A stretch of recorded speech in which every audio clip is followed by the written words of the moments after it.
So welcome, fantastic to have you here. Among you are corporates, startups, investors, maybe one or the other interested students. And there is one thing that you all share, that you have in common. You're interested in Elevate, of course, and in AI and machine learning. So it's great to have you here today. And you know, I still remember badge number 1. It was back in 2017 on my birthday. And this incredible group of people gave their pitches. The startups had their show up here. And now we're already hearing the graduates of badge number 4. So incredible how fast time passes. But I'm super, super excited to hear what they have in store for us. Just to get a sense of you who are sitting here in the audience, who has been here for badge number 1 or 2 or 3, so who has been here at one of the other demo days? Perfect, that's half of you, amazing. For the others, so who is here for the first time? So it would be the other one, perfect. Thank you so much, that's great. And who is here for the food? Okay, perfect, great. Well, welcome to all of you. Now, as you can see, we are reaching our capacities. The room is super full. So that's why I would also like to welcome our live stream viewers. So a big shout out to you guys online. It's great to have you with us. And if there are any questions, obviously put it in the comments. We'll try to answer them. And I think there's nothing else to say except, in case you don't know me, my name is Reka Adner. I'm the curator of TEDx Vienna, and I have the absolute pleasure of guiding you through the afternoon today. So I'm going to be making sure that we are on time, mostly, and that you always know what's happening next. So if there are any questions coming up, just let me know. Now, obviously, we would like to start with thanking the partners and the sponsors as well, because without them it wouldn't be possible to put something like this together today. So we have with us BSIN, Wirtschaftsagentur Wien, ABS, Big Smile, Bernstein, Space Coffee, BrewAge, and many, many more. So I would ask you guys to give them a big round of applause for supporting Elevate in the venture.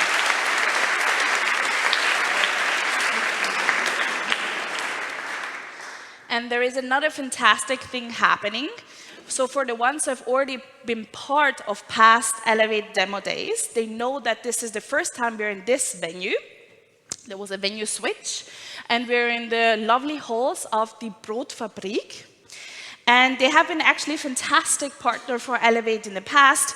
All the boot camps have been hosted here, and in general, there was quite a big exchange when it comes to knowledge, resources between the two accelerators. And in order to hear a bit more of where we are today and what's happening in these great halls, I would like to call on stage Matthias Lukas and Paul Platzek. Give it up for them.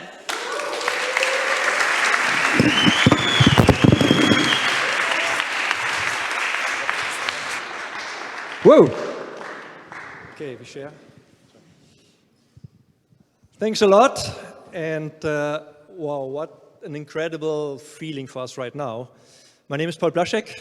And I'm Matthias Lukas. And you can't imagine when we acquired the space just recently, like some weeks ago, we had a vision how this former biggest bread factory of Europe could walk into the next stage, could elevate. You have to imagine that 130 years ago, there were bread machinery all around this space. And 130 years ago, or even like 100 years ago, what was like the most important thing for people? That was bread. What's the most important thing for people nowadays? That's data. And when we were talking about, okay, how do we fill this vision of incredible history with a new level, the Venturi came up and said, hey, we're looking for something new. And I'm super excited that you're making the leap of faith to have the first event that we're hosting here all together now. So thanks a lot for all of you that give me up the crowd.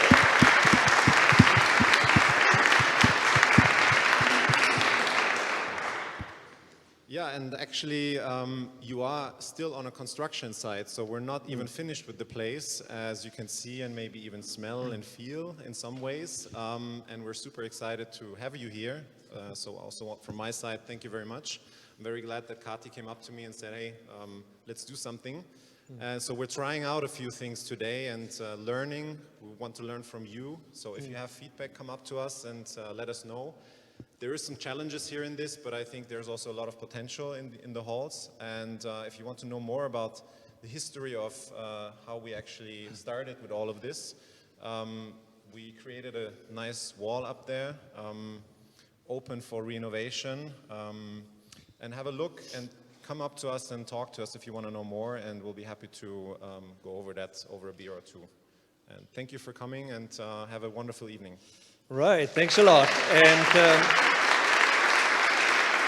like you just mentioned, we are an experiment right now. So this is an ongoing process. And after all, most of you startups are also in the process of finding the right path. Yeah, you're pivoting a little bit and you're trying to make a customer validation, you're working on your MVP. This event is our MVP. So yeah, surprise us a little bit with your feedbacks, with your comments. We also have Die Brotfabrik, like a Facebook page. And like every experiment or every startup, it's only possible with many people that share their energy and their love. And so first of all, I mentioned now Matthias, because without you, I was last week organizing an innovation festival in Africa, and you did everything over here. So thanks a lot. A round of applause for Matthias. And yeah, I came here today and said, wow, what happened to this place? So I'm super, yeah, super thrilled. And like every journey, and this is a journey for us, this journey also is having a lot of challenges. Yeah, we are reconstructing everything. The architects are here, yeah, thanks to you too. And many, many other people that help us in their daily life. We would love to get a connection to you so that you come back, you see how all these place elements will change in the near future. And last but not least, I want to say thank you to Verena, my love, over there. Thanks.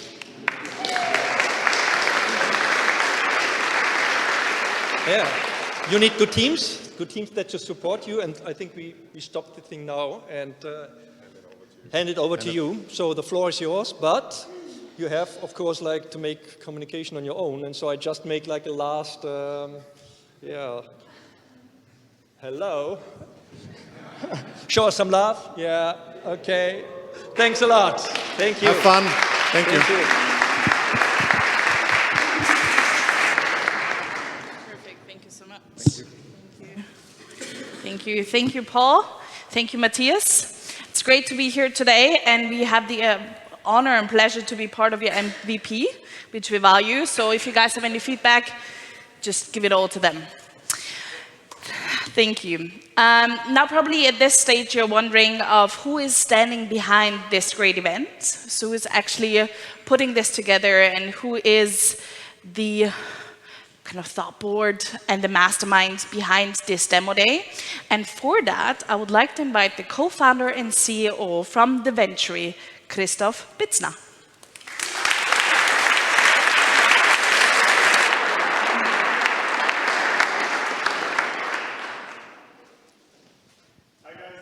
Welcome from our side. It's really a great pleasure to have you all here and to see the room full for our 4th demo day.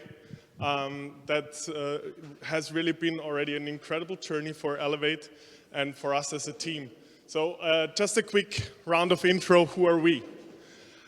The Elevate is a bunch of 35 very passionate, a little bit crazy people that want to create progress to entrepreneurship. This is us. We are also running our own company as an MVP over and over again. But we're very proud of what we've built and where we've come so far. What we do, to be more concrete, is we work with innovators inside startups and corporates and provide them with 3 services: innovation management, cutting-edge software and data engineering, and innovative growth marketing. And with all that, it comes together in a very lean and hands-on approach, which creates acceleration through execution. And for that, we have set ourselves a very ambitious goal.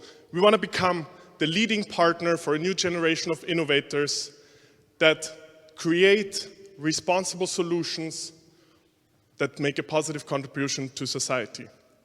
And I invite you all, you're already here, that is the first step, but I invite you all to join us in making that vision a reality. So come up to us, approach us. There is a lot of ways you can help. Elevate is a key part of that, and that you are here already shows that you want to support this, which is amazing. And I thank you for that. I thank you for coming. And on that note, I want to invite Katharina, our program lead of Elevate, up to the stage, and enjoy the evening.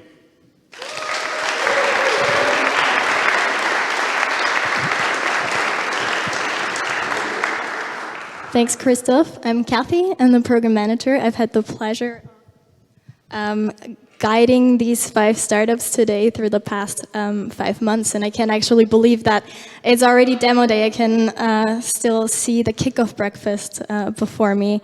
And the last batch, the last 5 months were a crazy ride for all of us at the Venturi, for the whole team. Actually, pretty much the whole team is involved in the Accelerator program, and that's because we don't just offer workshops and consulting hours to the startups, but every startup actually gets a dedicated growth hacker and a dedicated IT developer to work alongside them, because what we realized was that advice only doesn't really cut it, and we really wanted to help them implement that advice that we give them. That means that in the last batch, accumulated, we have delivered approximately 500 hours of development, 500 hours of growth marketing, and 500 hours of consulting for our startups. And coming back to the bootcamps, I think I can only speak for the whole team to say that all these bootcamps or the bootcamp weeks are probably the most stressful and craziest weeks we have at the Venturi. But they're also the most empowering and funnest weeks we have, and that's because of these 5 startups who made our last 5 months so amazing.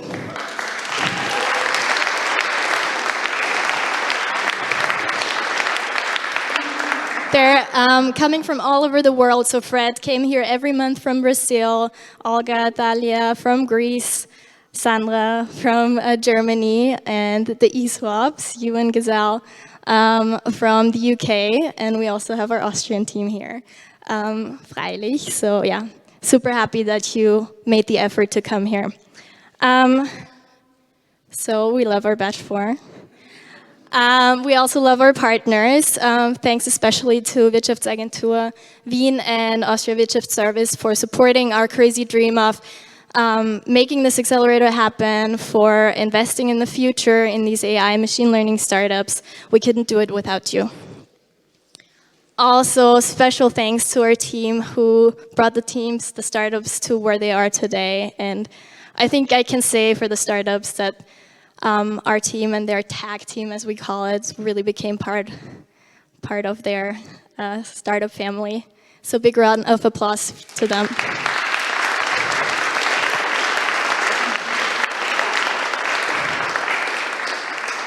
And last but not least, thanks to our amazing mentors and experts who come in, who do workshops, who give advice to the team. Some of you are here today, and we're super happy about that.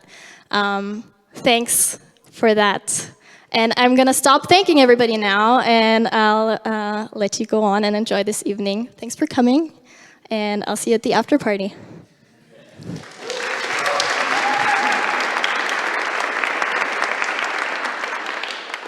Perfect. Thank you, Kati.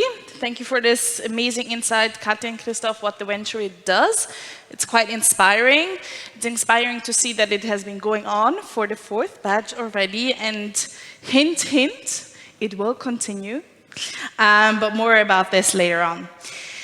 Now, as mentioned in the beginning, you guys are all here. You share a common interest in machine learning and AI.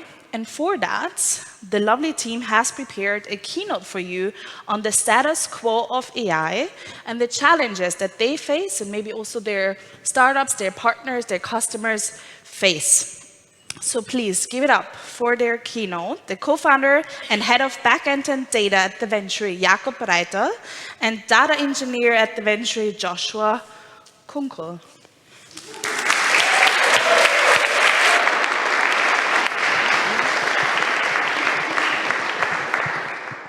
All right, welcome everyone.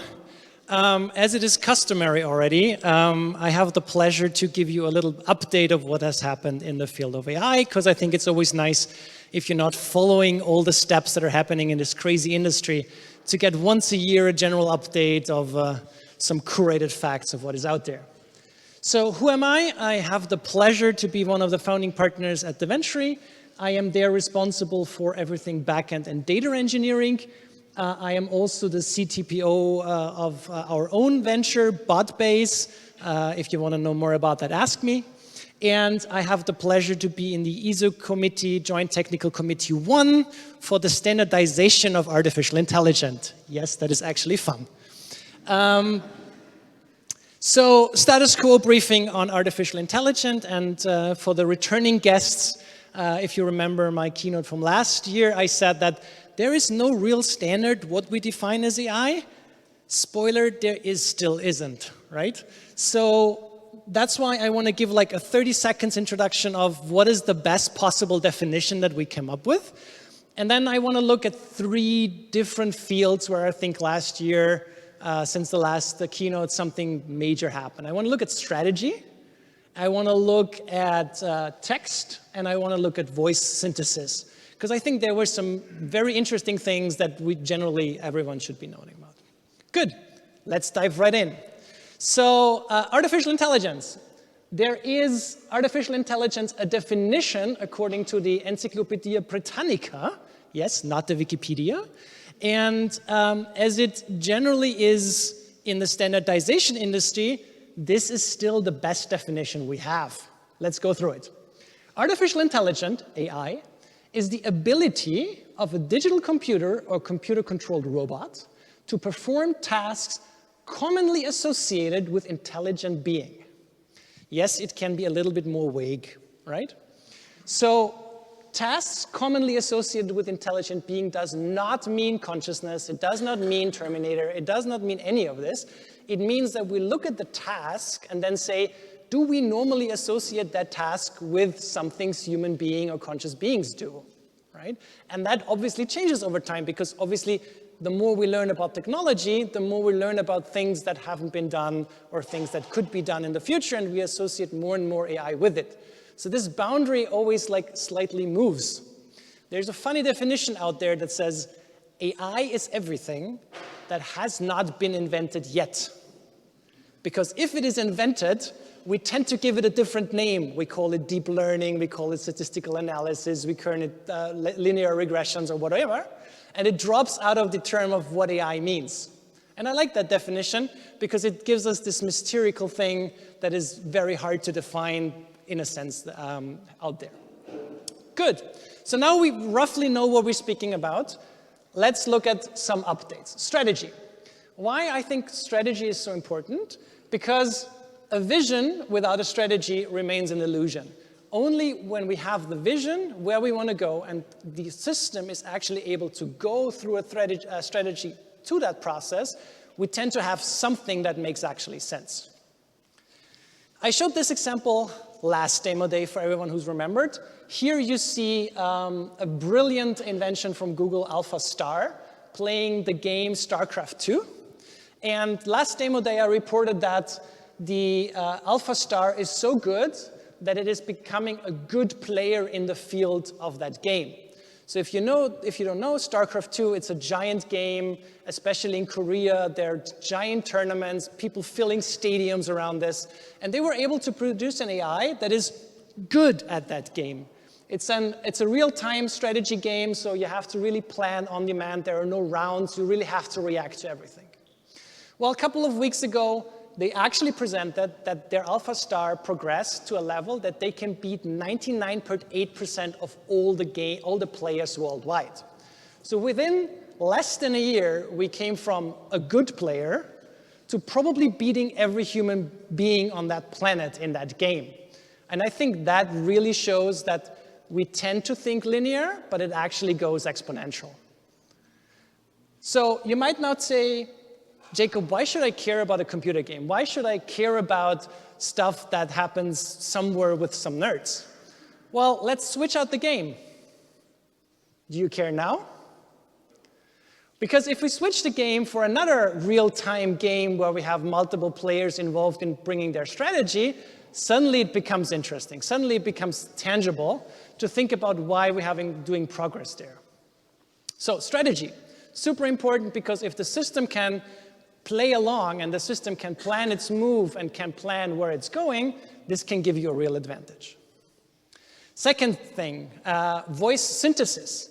Because words mean more than what it is said on paper. It takes the human voice to infuse them with deeper meaning. We all know the robots' voices that we get on IVRs or that we get on something that is very badly synthesized. So it is really important because we human beings, we tend to associate with the voice, we talk with people. So this is the final output for us to really get a conversational interface as something that we find intrinsically interesting to talk about and intrinsic to work with. So there is the Tekkatron 2 model, and that's very interesting because this model was trained on 15,000 different real human voices.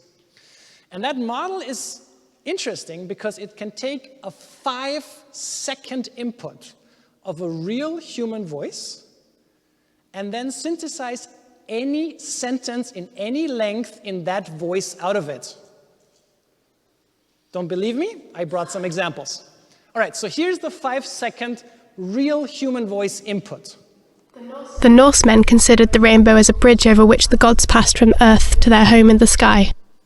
Very specific, Viking legend, no specific words in there.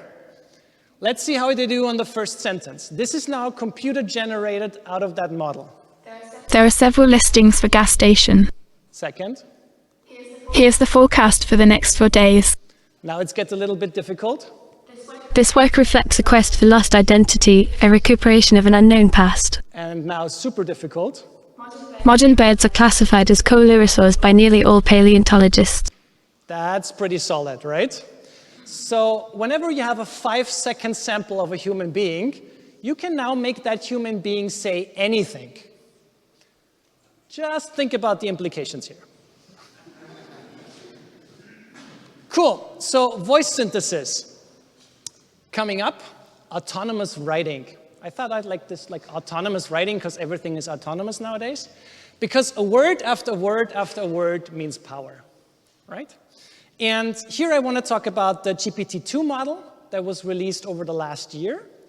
And what was really interesting is that the GPT-2 is the largest transformer-based language model out there with 1.5 billion parameters that go into that language model. And it's trained on a set of 8 million pages, mostly Wikipedia pages, but also other pages out there. And it has a single simple objective, and that makes it beautiful. Predict the next word, given all the previous words that you have, right? And then if you have the next word, you can predict the next word, and it becomes a phrase, and if the next word, it becomes a paragraph, and then it becomes a sentence, and then it becomes a whole paragraph, and then it becomes a whole page, right? So how good does that work? Well, this text that now follows was not written by a human being. This was written by GPT-2. And the input that I gave the algorithm was, before boarding your rocket to Mars, remember to pack these things. Output. On your mission in preparation. A good idea is a survival kit. Space is dangerous. You're going to be far away from all of humanity, which means that some things may be different around you. Your survival kit should have everything you would need to survive for a few days, a few weeks, or even a few years. You'll need a good water purifier system and a supply of fresh air. You'll need to have enough food and supply to make it through the journey. And the worst that will happen is you'll have to deal with an occasional bug or animal to prepare for that. That was not written by a human being. This was written by the algorithm, predicting the next word given all the words before that. And if you can see, this somewhat makes good sense, right? It kind of got that it has a list that we're asking for certain things in the item. It already got the preparation that you might start with something like a survival kit and then go for a spacesuit, right? So, and it's also not too illogical, the things it writes under each chapter. And that came out of a simple algorithm that you just give it a sentence and it generates everything else out of it. So I think this is really incredible. So the findings that came out of the GPT-2 research, humans find the output really, really convincing. They have done a lot of studies in giving people actual text that was written by humans and text that was written by GPT-2. There is barely a difference, and people are not able to recognize the difference between those two if it is well trained. What's interesting is that with very little effort, these models can be fine-tuned for something that I call synthetic propaganda. No, I will not call it fake news, I'll call it by its name. And synthetical propaganda is really, really dangerous because it is so easy to produce. I just have to give it a sentence, and I can produce entire articles, entire manuals out of it that somewhat make sense. It don't have to be like super clean, but it has to make somewhat sense.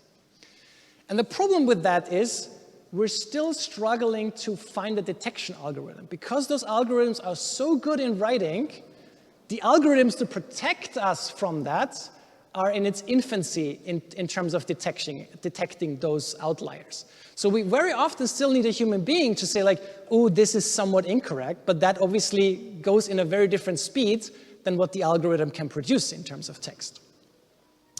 So what I also think is really interesting is the precedent that GPT-2 set when they released the data set. Because they were so afraid that the data set could be misused that they decided to split the data set in multiple chunks and over the period of a year only release certain parts of that model to give the general public a way of adjusting to what that data set means. And I think that's a really nice precedent of how people think about the ethics in AI, to not release all the newest thing out there, but give actually the market and the society and the technology time to adjust to those changes that are out there. And what's really interesting for me, and that quite nicely leads then into the second part of our keynote, is we need standards in the way how we treat biases and in the way how we detect synthetical propaganda. This is really important for us because if we have standards, we can hold ourselves accountable to some standards, what means what's happened to the model and what can actually be produced out of it. And that's why, for example, standardization is important, because then every business partner, every scientist can know where the border is that we want to follow in that society. So that was basically the introduction part. And I'm now really, really happy to give the mic to our data engineer at the Venturi, Josh Kunkel, to give the actual keynote. That was just the laudatio, basically, to biases in AI and deepen our knowledge in it. Josh, come on stage.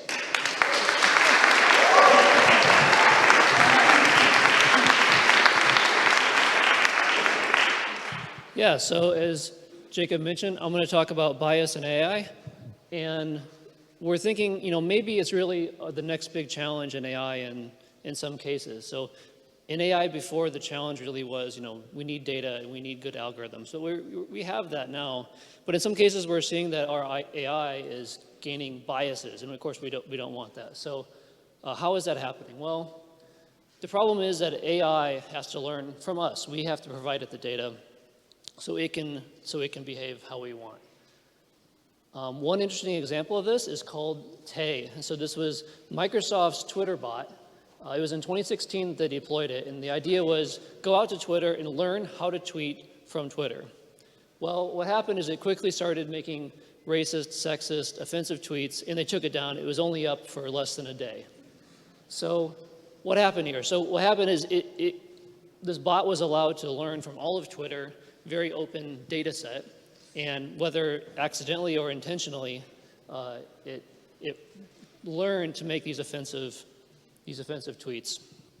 So clearly, if we let it learn openly, that can be a problem. Usually we have a more contained data set that we want it to learn from. But the problem is, if the biases are in us, and then we create the data, well then that goes to the AI as well. So a really interesting example of this was in Amazon. So they're a really big company. And what they did is they say, well, we have all of this data from CVs, and they hire many people. So they trained an AI with their CVs and their hiring decisions to hire new people. But since tech jobs historically have too few women, the AI also learned to prefer men over women. And what happened here is Amazon said, well, it's biased. What are we going to do? They stopped using it. They threw it away. So all that effort went for basically nothing because they didn't address the biases that are clearly there. I think there's another example of this in Austria's AMS. I think maybe you heard about it. They also did something similar and also found that were criticized because it was biased against women. And it's also interesting for us because 3 of our startups that you'll hear soon are in the HR realm. So it's a very exciting area, but also challenging in this sense. Another example is AI used in the judicial system. This happens a lot in the US, so you take data of judicial outcomes, so either bail fines or sentencing to decide how to sentence somebody in the future. And the important thing here is that this has a huge impact on people's lives, so it should receive a lot of scrutiny, especially if it's being biased against minorities because of past racial discrimination. So the key is that AI are becoming more and more ingrained into our processes, and it's making bigger and bigger decisions. So we really need to be careful about how things like bias can affect it. So you might say, yeah, the AI is biased because it learned from humans. Maybe it's just as bad as humans, maybe it's better. But that's not good enough, right? We really need to demand that the AI is the better human, because it's just in some sense it's development. It's time spent understanding the data, and so we can really put in that effort to make it the best thing possible and hold it to the higher standard and not have these biases. So the challenge in doing that is that the computer, the AI, doesn't know our biases. It doesn't know anything about human nature or human history. So we have to identify our own biases. For example, very common ones like gender, age, race. But even, it could be other ones. For example, economic status or education level. And you might say, well, wait a minute. If I'm hiring somebody, of course I want to discriminate on education level. But, if you're offering a public service, then you probably don't want to discriminate on education level. So it's not always easy, right? It can be can have fine lines drawn between them. So you really have to think about it in order to tell the AI what's good and what's bad. So how do we do it? So given what I've said, and given how much, we can see that bias is ingrained in our history and our human nature, I think a tech solution, which we all like to try to find, is not going to be good enough. It's going to be, at best, it's going to be a bandage on top of this deeper wound. We'd like to do more than that, right? So how do we do that? So I'd like to organize our bias, how biases can enter, especially into business practices, in this way. So the tech solution is at the top. It's sitting above everything else that can introduce bias into our processes. At the bottom is our sort of intrinsic biases, our societal biases. So, if you want to hire women in tech, well, there's fewer women in tech because of some really deep issues that are like intrinsic bias. So how do you deal with that as a company? How do you deal with that? It's of course extremely hard, but we should all see it as a responsibility. So, for example, you can support your employees in outreach to the community, to try to encourage people to encourage women to take up tech jobs, for example, in the future. And this is something we actually do at DaVinci, which I thought was really cool in supporting people and women in tech. So on top of that are business practices, for example, like hiring, and that means putting in the effort to hire people who are diverse. So broadening your pool of potential employees. In development practices, so that means giving developers the time and support needed to actually evaluate where biases can enter into the procedures of actually developing a product. And then in data analytics, it comes to the data. So giving data scientists the support to find the biases in the data, to understand the data. And then maybe once you've done all that, you can bring in the tech solution.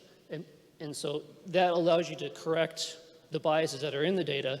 But if you don't really address it in a more significant way, the biases are going to keep coming in. And the tech solution is not really going to solve it overall. So given all that, let's talk a little bit about tech solutions. So it's a three-step process. So first you want to derive a mathematical description of bias. So you say, I want the ratio to be the same between two groups. You say, there's many different definitions. Once you have that, you can calculate it. You can look at your data, or you could look at your model and you can calculate it. So you measure it. So you make, let's say, a graph, and you look at males versus females in whatever data you might have. And if there's a difference there, you say, that's a bias. They should be equal into this acceptable range, but they're different, so that's a bias. And it could be with any attribute, like I said before, gender, race, age, anything that you think would be important to check in your data. Once you've done that and you said, well, okay, I did find a bias, what can I do about it? Then you can modify the data perhaps. So the data, in machine learning, we make a lot of data transformations. So in some sense, it's another way to transform the data so that after you do that, you make it less biased. And so you might say, wow, that seems like it could be really complicated. And perhaps it is, but there are actually tools out there to do it. So there are some enterprise tools that you can find, which are interesting. I'd like to point out an open source tool from IBM. They call it Fairness 360. And so it's sort of a toolkit that can be used to understand and correct your biases. So this is an example they have on their website. It's a demo. And they have a data set, and they measure with respect to here sex and here race. And you see a similar thing like I showed before, and it shows that, there's some bias. So then you can use their tool to correct the data or the model to make your data less biased. And this is something we're looking at the Venturi to see how we can plug in different data sets and correct biases in them. Okay, so then here are my suggestions.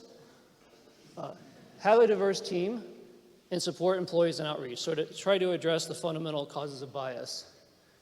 Dedicate time and resources, so that means giving your employees time and the abilities to identify bias in project planning and in data science, and then bring in tech solutions if needed. So really what is at issue here is that unmitigated bias could really cripple your AI projects. So you need to dedicate resources from the beginning and consider it in all elements of a business and society. And really, we should all take a responsibility to address bias. If you're interested in more, you can look at a blog that I wrote and also have a look at the tool here. Thanks.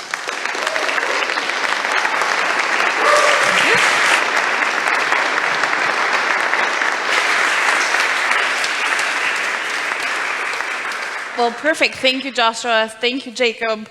I gotta say, it's absolutely fantastic of how you guys at the Venturi address bias also offline, not just with AI, but you're really striving for diverse teams, and I'm absolutely thrilled to not only have male pitchers up here today, but a really diverse group. So good job to you guys. Big round of applause.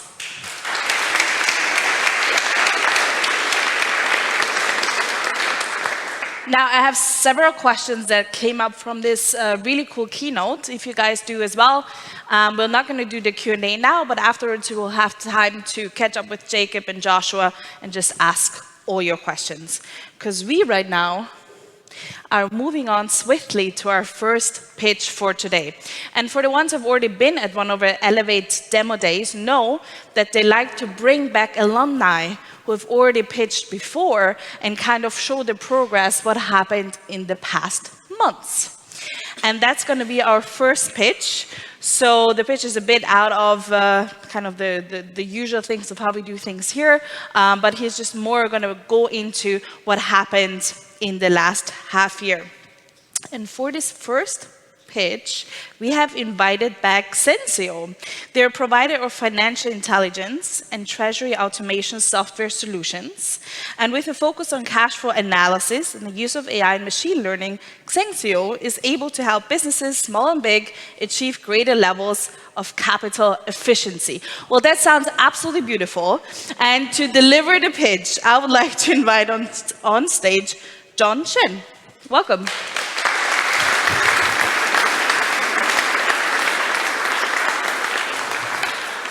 Now, John, we already had the pleasure before, remember? You and I standing here. Good times. And how we like to do it at the Elevate demo day is we usually ask you one question before you go into the pitching, kind of to warm you up, right? Yep. Are you nervous? A little bit. A little bit. But now I am. So really gonna warm you up now, because I'm gonna ask you, like, how do you remember looking back at the Elevate times? How was it for you back then to be part of this incredible accelerator? It's great. It's been great. And this feels like a deja vu. And the 9 months went so fast. And yeah, we're just very excited to be here again and to let you guys know what we've been up to. Well, we're super excited to have you back on this Elevate stage. Thank you so much for joining. This is the clicker. Slides are over there. Awesome. And you have 5 minutes. All the Great. best. Thank you. Big applause, guys. Big applause.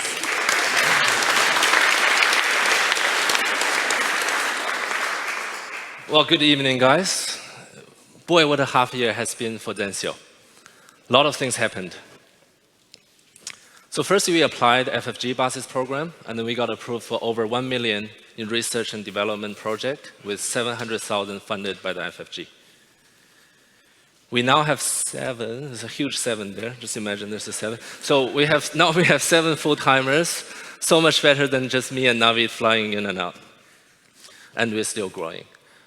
Ever since the last demo day, we got invited by a lot of banks. There's 4 Austrian banks, but because of the thing we signed, we can't say who they are. But what we can say is OP Bank from Scandinavia, and we have won the Worldline Challenge. Basically, the bank really, really likes our analysis based on the transaction alone, and there are opportunities that we are trying to work together on bringing it to the banking customers.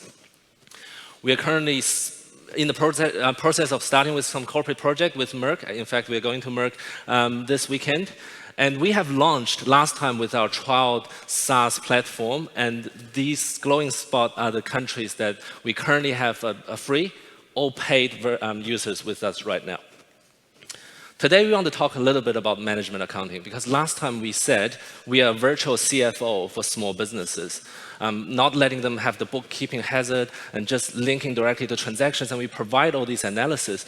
And based on the customer that we're working for, they said, hey, that's been great. We can see the analysis in our company. What about those little annoying things that we have to do with our bookkeeping? Most of the people raised about invoicing because it's annoying for smaller micro businesses. You as a micro business or freelancer, how many times you have to type that into a Google search bar, getting a lousy Word document or Excel file, and then modify it, and mostly based in North America, so it's annoying $sign and all that, and you have to export it to a PDF, putting in one of these files, hope to find it later, and then you have to email it to your customer, and hope you remember the system that you use for your invoice number. Pretty annoying, right? Wouldn't that be nice if you can just do it on your phone, some field input, and get it done within 3 minutes? Wouldn't it be nice if you don't have to register, no registration at all, we don't keep your data, it's just in your local storage, and wouldn't it be nice if it's free? We made a video. Actually, Vidalin helped us to make a video. I want you guys to see it. Please.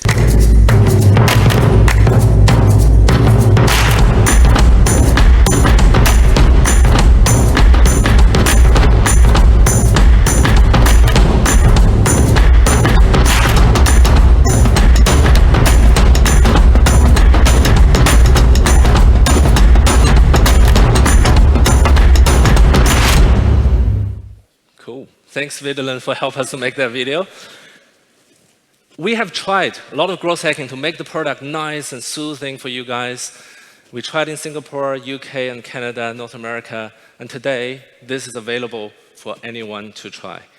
This is growth hackable, so you don't talk to me, we don't need to set up an appointment. You just go to that site on your phone or desktop, you can generate your invoice today. Really easy to remember. Don't need to take a photo. It's invoice with a yo in front of it. All right. And it's not just it. We want to start here, but the natural link is we want to link it back to cash flow. Because we know once you start to generate invoice, when you start to have all these bookkeepings within this cloud-based platform, then our cash flow features will shine much more than before. And we didn't just stop there.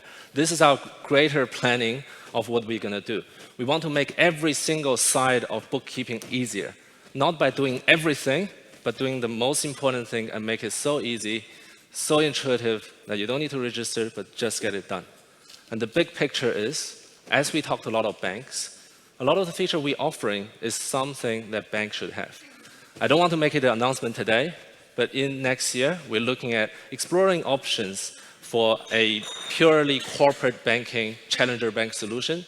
And the way to get there is to build out our user base and for many businesses to enjoy all these micro accounting features. The very last thing I want to say is we cannot build all that without a much larger team. So we are hiring for both software developers and business developers. We're a fun place to work at. We have a lot of great perks. So please, if you're a developer, look us up, especially on the live stream, look us up. Cool. Thank you so much, everyone.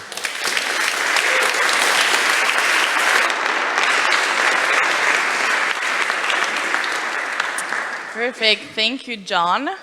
I don't know if you guys have noticed, but John, you're very cool guy. I really like you because the background of the screenshot on his laptop was full with little apps in the background. Did you see that? Like a full chaos, just like mine. So that was really, really nice. So let's move on to the actual pitches of today that have been part of the accelerator. So we have 5 startups here for you that were part of Elevate for the past month, that had the 500 hours of mentoring, the 500 hours of growth hacking, and all the other 500 hours that we saw in the beginning that Katarina showed us. We're super excited to have you guys with us. Just as a reminder, how do we do that? We always show you first a short video of their experience, like a bit of a backstory, so how it was being part of the accelerator program. Then they're coming on stage. We'll do the quick Q&A like you saw before. So we'll warm them up with a fun little question. And then we give them 5 minutes to pitch. We try to be strict on that. Not too strict, but we try to be strict on that. And then we're moving into our amazing Q&A with our lovely jury who is already sitting here. And in order for you to know who is going to grill our startups today, I would like to shortly introduce them to you. We have with us Andreas Karl-Weber. He's the investment associate at Speed Invest. Welcome.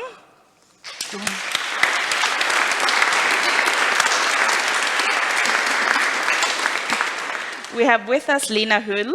She's the accelerator manager at Female Founders. Welcome.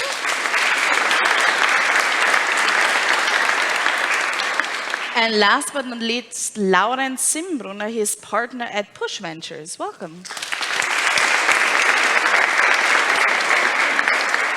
And also just a little side note here, Push Ventures and Speed Invest actually supported Dispatch a lot with also mentoring hours, giving you feedback, answering questions. So thank you so much for being here today, but also for your ongoing support.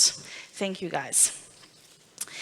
Good, and as promised, we are starting into our first startup of today, so enjoy the short little video.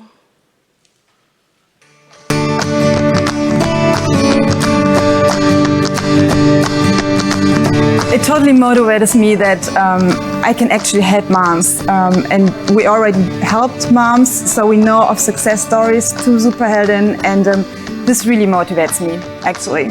I'm like so happy when I find out that a mom got a job through our platform, and this is basically what's it all about.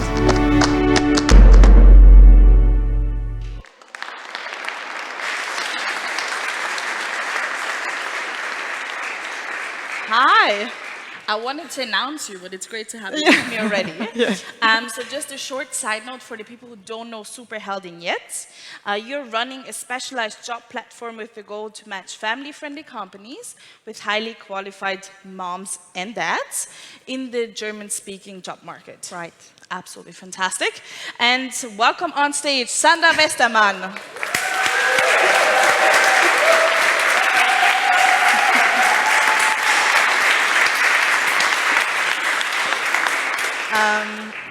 Now, I have one short question for you. Yeah. Usually you attended the boot camps and everything that had to do with Accelerator by yourself, but actually today you brought somebody with you. Yeah. Who did you bring along? I brought, from my sales team, I brought Janine, and from social media, I brought Jana. Hi, guys. Thank you for supporting me today. Thank you. Perfect. So you have all the support you need. You have your slides ready there, waiting for you. So 5 minutes. Enjoy. We're looking forward. Okay. Give it up for Sandra.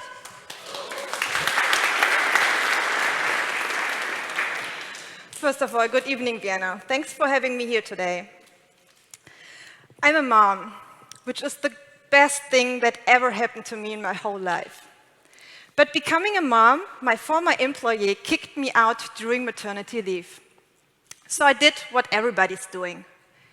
I searched online for a new job, but a job which suited to my new family situation and my 15 years of working experience. So I Googled job board for moms, job board for dads, job board for flexible jobs, and guess what? I had never any hit on that. So at some point I asked myself, am I really the only mom out here in the country with such a problem? And I found out 2 really interesting things. 4 out of 5 companies do not find enough skilled workers. Vacancies are open up to 112 days. On the other side, 30 to 40% of the moms return to a job for which they're actually overqualified after a family-related break. So I thought, okay, I mean, these 2 groups could totally benefit from each other. Why don't they meet? What's the problem? And I found out the problem is the lack of a recruiting channel. There was just no place for them to meet. No platform, nothing. And this, ladies and gentlemen, was the birth hour of Superhelden. On Superhelden, moms can not only look for jobs via branch or the city they want to work in, they can actually look it up through our family-friendly criteria. On the other hand, companies can post their jobs and connect them with our family-friendly criteria. In Germany, we have more than 1 million companies who state themselves to be family-friendly. And this is a little extract from already trusted customers we have. So actually everybody's welcome, no matter what size they are, they have to be family-friendly. That's the only thing. Okay, let's continue with some hard facts. We launched on May 1st, 2019, and ever since we have 140,000 users on the platform and about 10,000 followers on our social media channels. And we had quite some media coverage during the past month, which actually shows how important this topic is and how powerful and how much traction it gets. And to me, as a founder, it makes me super happy to actually see that. So, okay, this is how we make money, actually. You as a company can buy packages from small to X large. The more you pay, the more you get. Also, you can get a portrait, which is really good for employer branding. We write an article about your company, put it on in our magazine section on the platform, and push it out in our social media. Please meet my lovely team. So I have 15 years of working experience for TV production companies. I was a line producer, a project manager, and responsible for any financial and organizational things revolving around the TV production. Then there's Cordula. She's our total sales expert and responsible for any sales activity on the platform. There's Jana, our social media manager, and she's an influencer herself, so she really knows what she's doing. And there's Jessie. She has an HR background and supports us with any administrative things. And with this great team, we're going to achieve the next 2 big milestones. The first one is coming up pretty soon. We are relaunching our platform since we learned a lot of things in the past month. And we are planning a market expansion to Austria. And for this, we need 200,000 euro of investment and a network in Austria. So please, everybody, as you can see, Superhelden doesn't only want to help all the moms out there. Actually, the first mom who got a job through Superhelden is me. Thank you for your patience.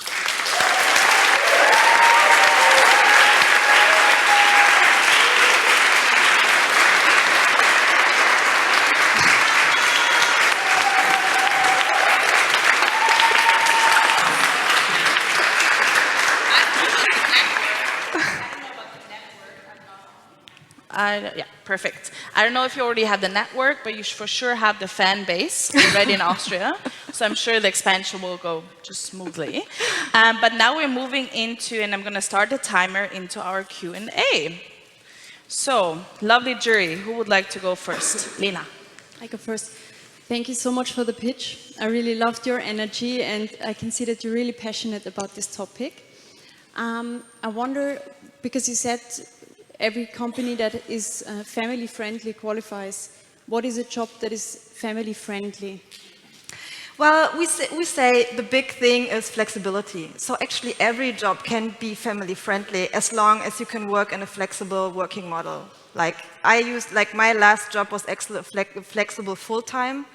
So the employee needs to just be, I don't know, need to decide on their own, like when they want to work, and maybe they want to work remote, but they have to talk to their companies to just, yeah. And do you check that before the job goes online? Do you somehow do a quality check on the job? Yes, actually we do. Like right now, all the jobs we have on the platform, we are in personal contact with the companies, and in the future, when we launch the new platform, we're gonna introduce our family-friendly badge. So that means that every company who registers on the platform has to fill out our family-friendly criteria. And if they're not good enough, we get an alert and we go back to the company and we talk to them and try to support them on, yeah, things. One last question. This having a flexible job, it's not only interesting for moms, it's also interesting for a lot of young people, Generation Y and so on. Do you think that the name could be hindering your kind of scaling also to other target groups? Well, actually, I mean, I'm a mom myself. That's why I really know, well, okay, I say it differently. No, actually, I don't think so. We do have dads on the platform too. And I did it on purpose. I called it on purpose Superhelden because I actually wanted to create something for moms, like a job platform for moms, because as a mom, you don't feel really well on other platforms, on generalist platforms. You always have the feeling you have to deny your child. And this is, actually, I wanted to create this room. And everybody's welcome to look up the jobs there. But still, yeah, it's going to be Superhelden, yeah. Yeah, thanks also from my side for this super passionate pitch. I really like the authenticity of the way how you created your venture, basically. Thank you. So in the marketplace you created, what is the biggest challenge, like growing the demand side? So like the moms looking for jobs, or is it rather the supply side of family-friendly jobs? Where do you see that the bigger challenge of growing it? Well, actually, it's really easy to get the moms on the side. We get a lot of feedback from the community and social media that the moms were actually waiting for that. It sure is a lot more effort to get the companies on the page because we are a new player on the market. And yeah, so this takes actually work, but it's fun. Yes, and do you see like also like a lot of effort from the company's side to actually do that? I mean, I know that there are like a lot of initiatives to push this, but do you see an actual push? Totally. We have a lot of companies who are actually happy that there is Superhelden now. We have a really big company. They were asking us for help to make themselves more family friendly, and a lot of companies are actually family friendly. And we have them on the page, and this is the companies we are trying to get there now, step by step. Yeah. Yeah, great pitch, very passionate, as you said. Thank you. And great, congratulations on everything you've achieved, on all the traction and so far. My question is, how do you ensure defendability that, it's a very competitive market, job boards and advertising, selling advertising. How do you ensure defendability in the long term that others are not putting you as a feature on their existing job boards? Well, yeah, thanks for the question. I get that asked a lot, actually. In my eyes, Superhelden has a lot of credibility, a lot of authenticity. We are a whole team full of moms. We try to create content on social media and on the page, which is really unique. And I believe that it's not that easy that, I don't know, Stepstone or Karriere.at could just put another checkbox on their page. And this is actually what we're trying to do now. We're building the brand, and it works out until now, like it was planned, so yeah. Cool, thanks. Thanks. Perfect. We actually ran out of time. Thank you for the lovely question. Thank you, Sandra. Thank you, Superheldin. Thank you.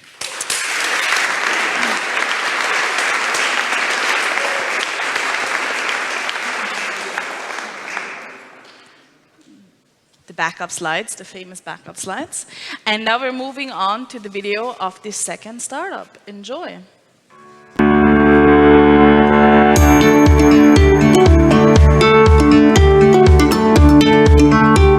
I think what drives me more and motivates me since we started the journey with HireFlows is the feedback we get from companies. So when you know that you actually try and solve a pain for someone and you talk to a customer that says, yes, you've saved me so much of the boring tasks and now I can do something else, and and be creative in what you do, I think this is the most rewarding thing you can ever ask for. That you feel that you're able to create something that is valuable for someone and you make someone's life easier.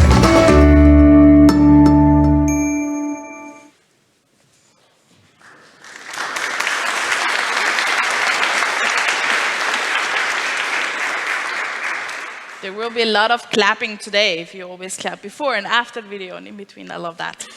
Perfect. As promised in the beginning, there's actually quite some startups who have an HR focus. So is our next one.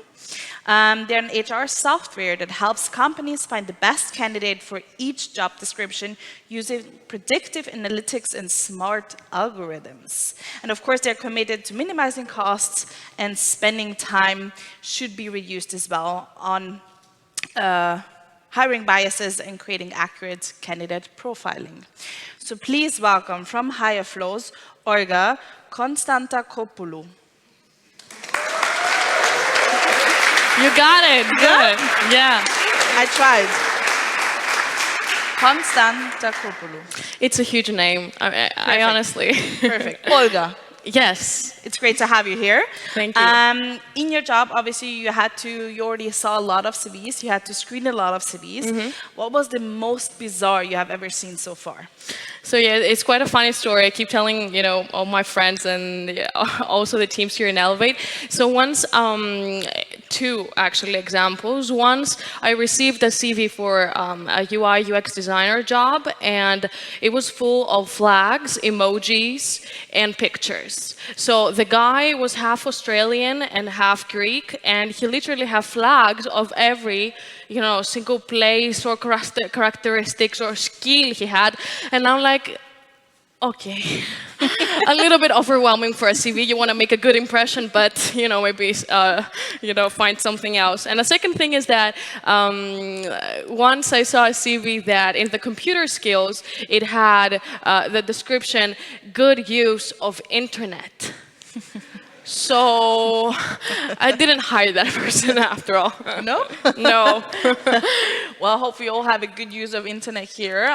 We're very much looking forward to your pitch. 5 minutes. Here are your slides. Enjoy. Perfect. Thank you. So, thank you for being guys here today. And my first question to this amazing audience is, how many of you have recently hired someone? Okay, I love this answer. So, the same thing happened to me and my co-founder, Thalia Panopoulou, a couple of years ago when we were working at a multinational company back in Greece. And guess what? We were HR assistants, and they just put us to read through hundreds of CVs for days. And I mean, literally, for weeks throughout our jobs, we had to sort through CVs, which created huge problems, not only in terms of accuracy and being able to benchmark the results that we had to produce with the results that our colleagues had to produce, but it also had a huge cost in terms of time, cost, and productivity for the company. And, you know, the job that an HR manager has to do is very complex. And in terms of what an HR manager has to do in 24 hours for screening and evaluating, we at HireFlows do it in 6 seconds. So, our product is structured in a way that we are able, with the use of an algorithm that we have built, to analyze the CV, gather data about the candidate from the CV, but also from soft skills tests and personality analysis, in order to see how that candidate fits with the job description and the structured criteria that the HR manager has put for that specific position. This enables us to have, number one, targeted approach towards recruitment. Number two, 360 profiling experience for the candidate, not losing any information and having that structured within a specific profile, and also promoting a transparent approach towards recruitment that also helps us engage in proactive recruitment and be, of course, GDPR compliant through our platform. Through a recent case study that we ran with one of our companies, our Omega SA, an F&B company back in Greece, we had to sort through 1,700 CVs, and we had to benchmark through the results that the HireFlows provided, along with the results that the HR manager chose. The astonishing thing is, that we're really proud of, is that we had a 93% accuracy rate between the CVs that the HR manager chose and what HireFlows suggested for that specific position. It's a great time to be in the HR industry today. It's a market that is growing by 12% per annum with an overall worth of $420 billion. And we at HireFlows are now focusing our markets in Greece, Spain, and France for our pilot operations and permanent contracts with consulting agencies. What makes HireFlows different from its competition is not only being able to be compatible with the already existing platforms out there, but now supporting multilingual matching between CVs in different languages, which means that we are able to match CVs and job descriptions in different languages. We now support English and Greek, but we will soon be supporting also German.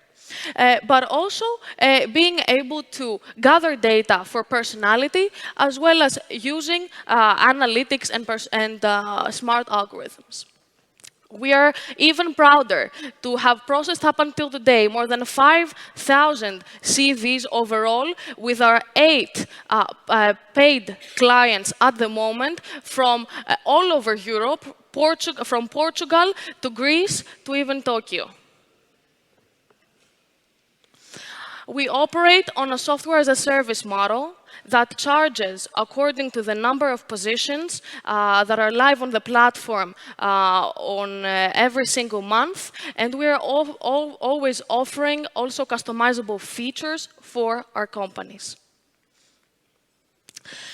We are in the process of raising our seed funding of 250K with 2 main objectives. Number one, product development, R&D in bias discrimination, which is, as we've all heard today, a very big issue that also affects recruitment today. And number two, to establish our client bases in the companies that we operate now today. We are a female-driven team. And we're really glad that Elevate supports us in this, and we also have other female-driven teams here in Elevate. Our CTO, Vasiliki Dalakiari, has more than 10 years of experience in development of computational systems, and we are very gladly joined by a very let's say, extinguished advisory board with Mr. Tassoulis, who has an experience in consulting and a PhD in HR, as well as Mr. Andreas Robotis, who is not here today, but he's really very much helping us with artificial intelligence and support. Overall, I want to say that our vision in HireFlows is that we want to reshape how the hiring culture is at the moment. It's not an easy task, but we have a aim to be able to promote transparency and to be able to not only help candidates, but also help companies be more productive and have a more accurate process of recruitment and selection. Thank you. I look forward to seeing you after the pitches outside.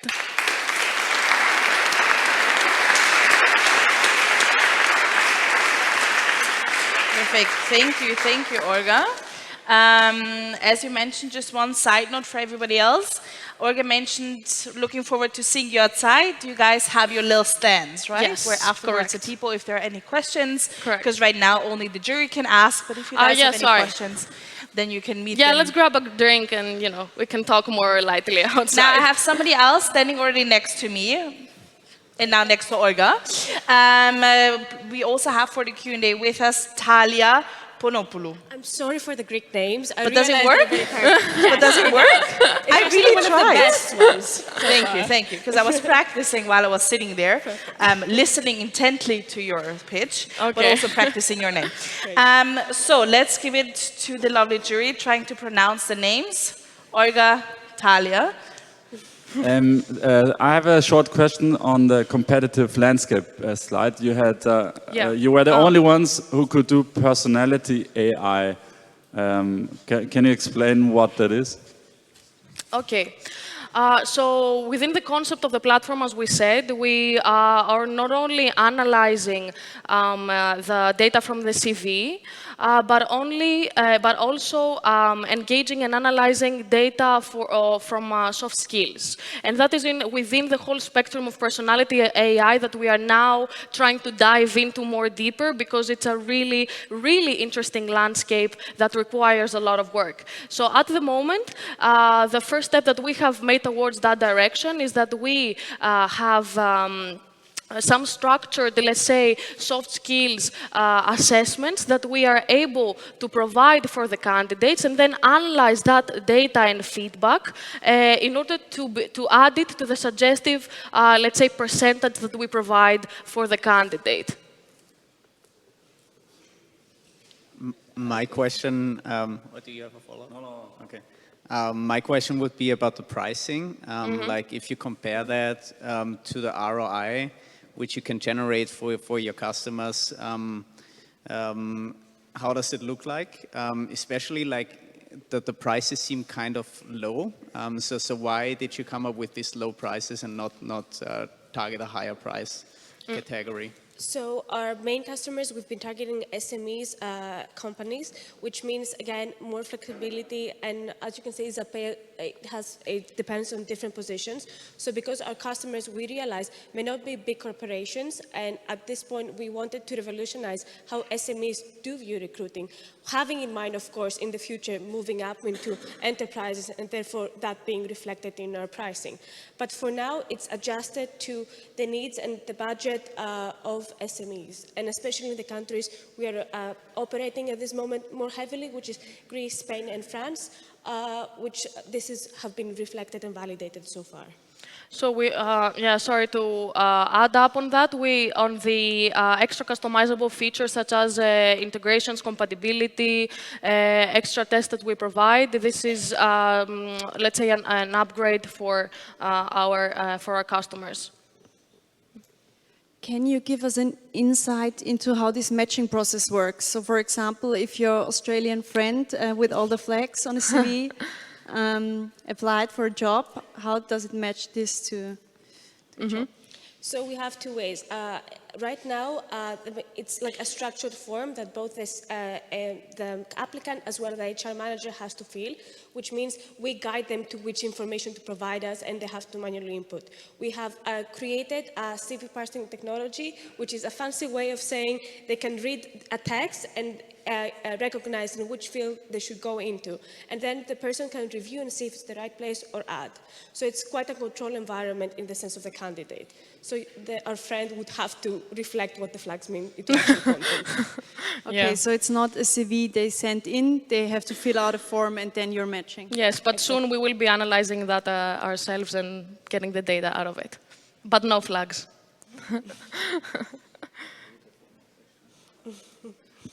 About the go-to-market strategy, so I see it is a geography focus, but do you also have a sector focus, or are you completely sector agnostic? The reason why I ask is just recently saw a startup somewhere in the US. They are like doing the same thing as you are, but only focusing on investment banking. Mm-hmm. And I feel like being this sector, this really niche-driven sector specific, gives also your algorithm, right? Yes, to increased train accuracy. on like it's easier to train. So what's your take on this? Yeah, that's absolutely correct. And one thing that we have divided is, as you said, geographically. So 3 countries that we have chosen, especially due to the very common hiring culture that we have. Mediterranean countries, very close, small, medium companies, a lot of them.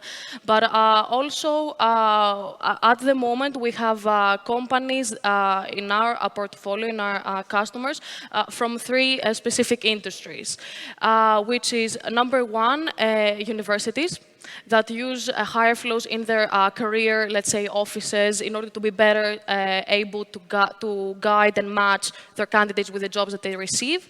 Number 2 is hiring agencies that we are partnering with in order to be able to provide better results because they have a huge rotation of jobs. And the number 3 is transportation. The transportation industry also has a really high, let's say, rotation of jobs and very low retention for the employees. So at the moment, this is where we are focusing and seeing, where to prioritize and expand our specialization. Thank you so much.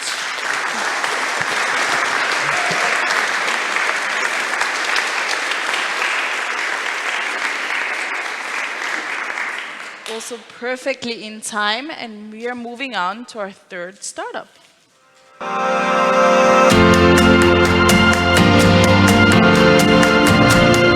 One really cool experience that was for me personally was when an artist approached me after an event and he was like, Judith, you know what's the best about Freilich? You get here, there's people you don't know, but there's just no ice to break. And for me, that's actually it, to the point.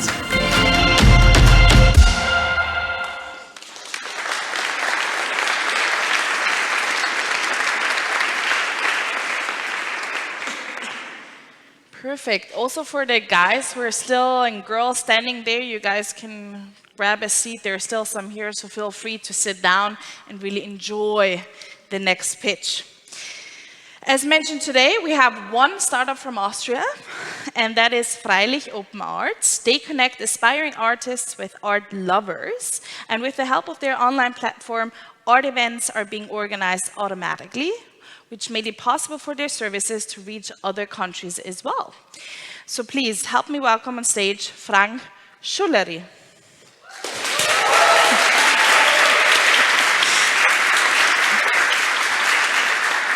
I love the names today. Is it Schulleri or is it? Schulleri. Schulleri. Yeah. Schulleri. Now, I've heard that there actually have been quite some social events happening during the batch. What was the most memorable, the most exciting one? I would like you to imagine following. So, because that was it actually.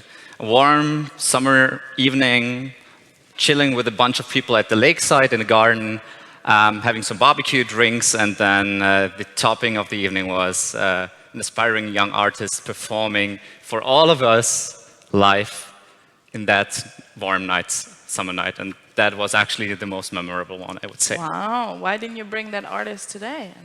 Maybe he's here, maybe not. Oh. Well, you can Okay. find him with us. Frank, Yeah. I wish you all the best. You have Thank 5 you very minutes. much. Your slides are over there. Thank you, Enjoy. Rico.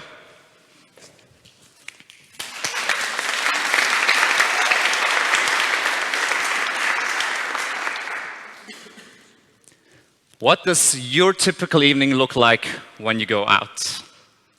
Mine is full of unique, intimate, and inspiring moments like these.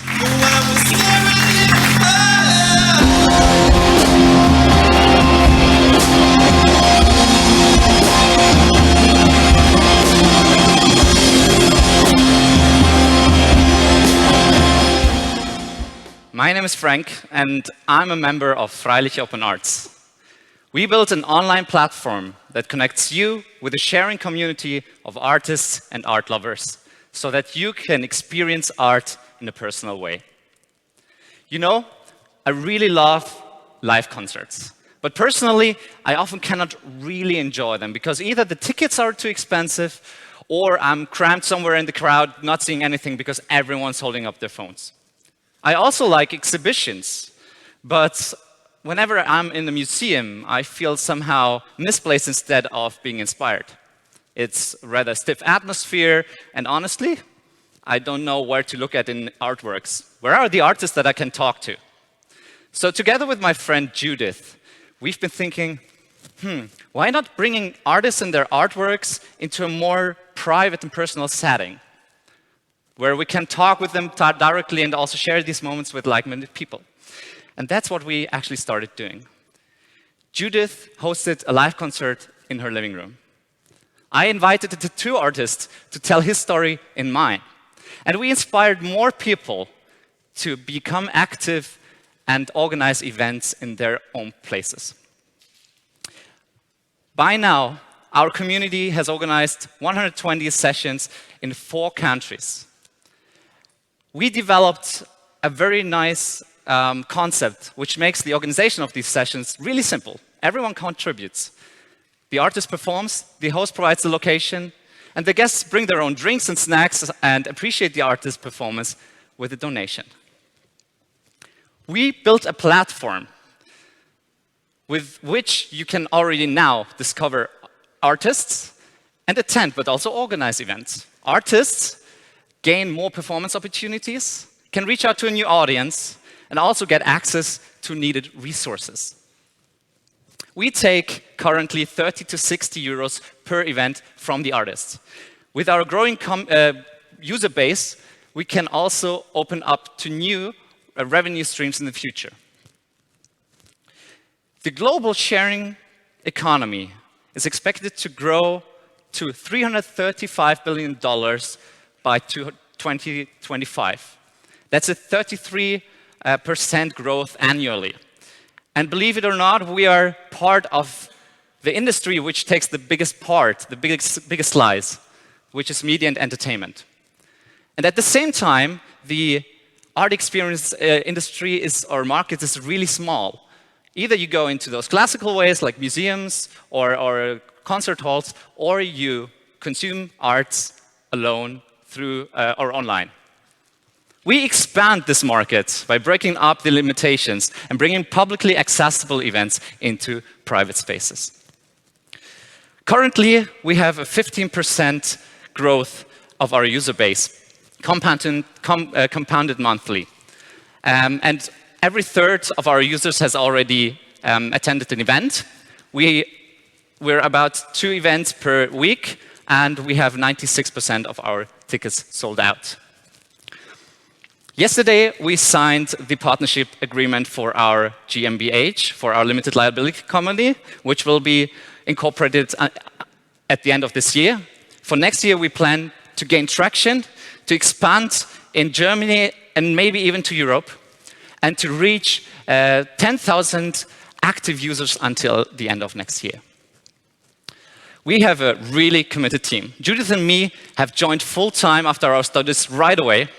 Judith keeps track of the team and of the project, while I take my communicative skills to develop and care for the community. Our developer, Marcus, dropped out of university to join us full-time. And Patrick was our former most loyal customer who actually joined us in UX and UI development. Ladies and gentlemen, artists and art lovers, as Airbnb changed the way we book accommodation today, Freilich changes the way you experience art. So if you feel inspired after this pitch today, feel free to approach us afterwards or directly sign up onto our platform and join one of our sessions. Next year, we're going to also go more into raising funds, which we do not do right now. However, if you feel that you can support us in reaching our vision, come and talk to us later on. Thank you very much.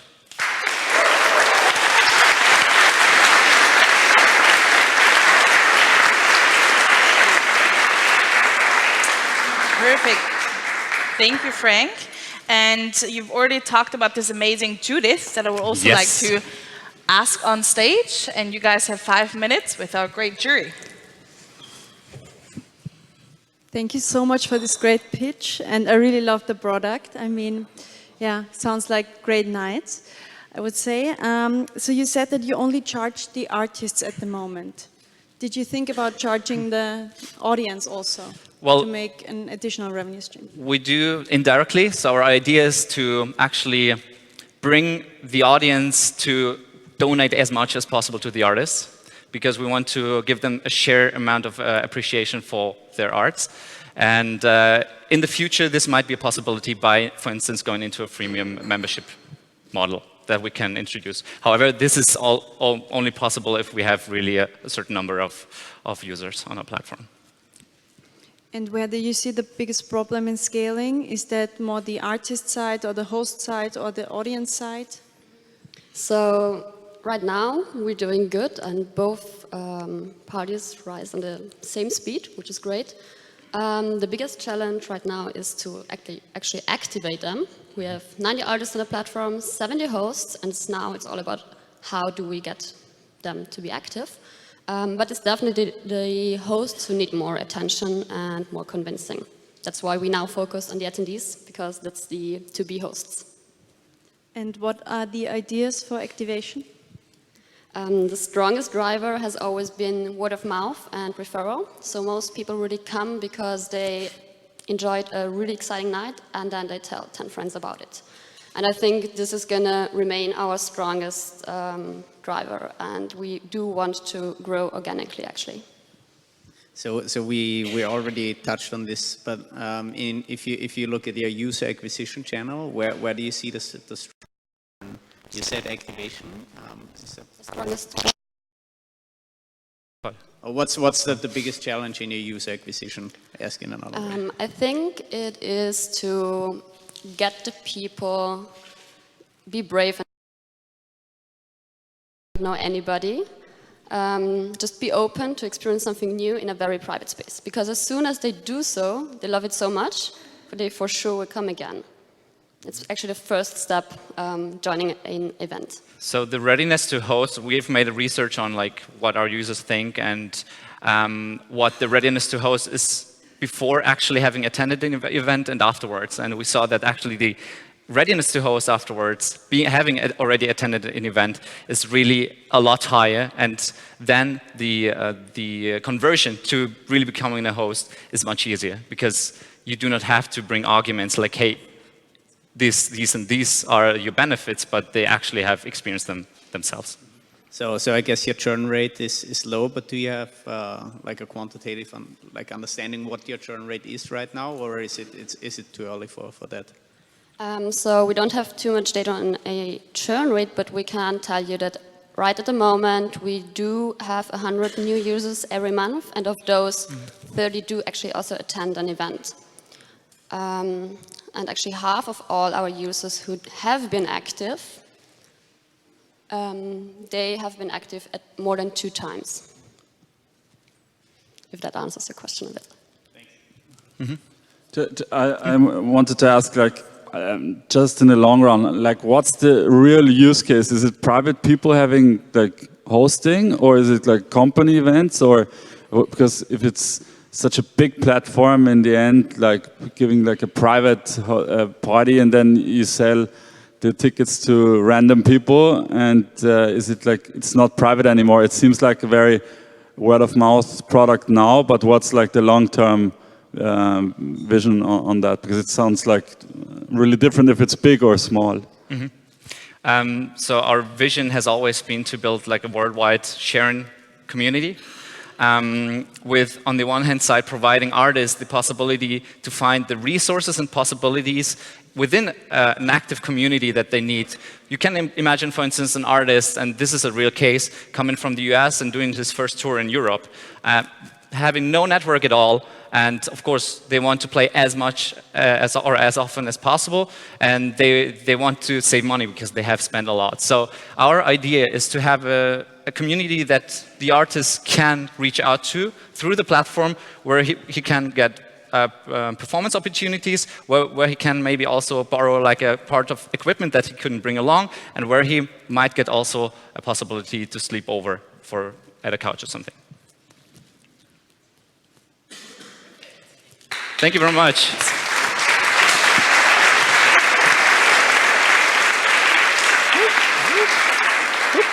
There you go. Perfect. Thank you. Doing my job. Great. And we are coming to our fourth startup today. Enjoy the video.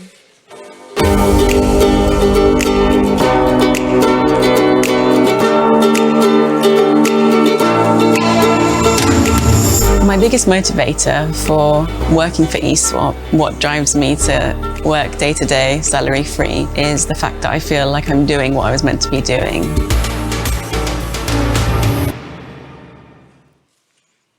Perfect.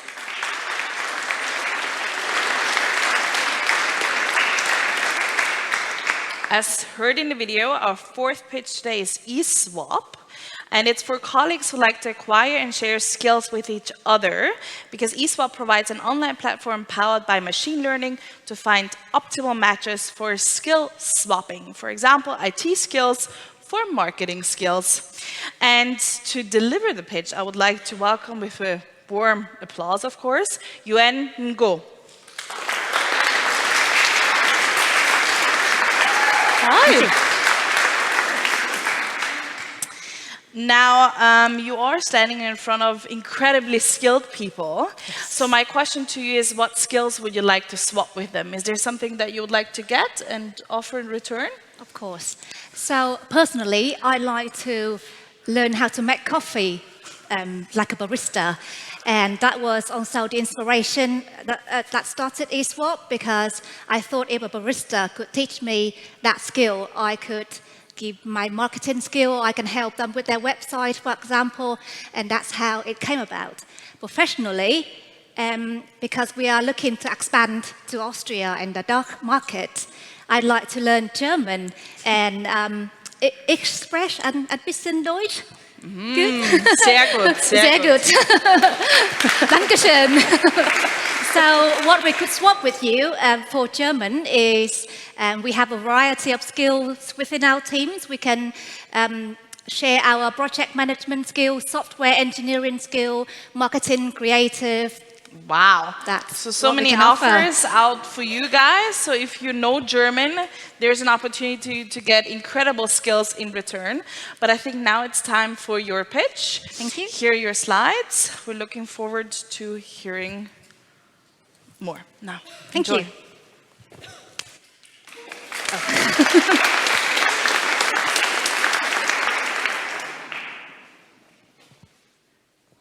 Everyone in this room knows something you don't. That simple fact resonates with us at eSwap, and today we're here to share with you our vision for people to give and get skills. Currently, £285 billion is spent globally on learning and development. And yet, 74% of employees are not happy with upskilling opportunities at work. eSwap is an online platform powered by machine learning to find matches for colleagues to give and get skills, such as swapping marketing skills for IT skills. And this is how it works.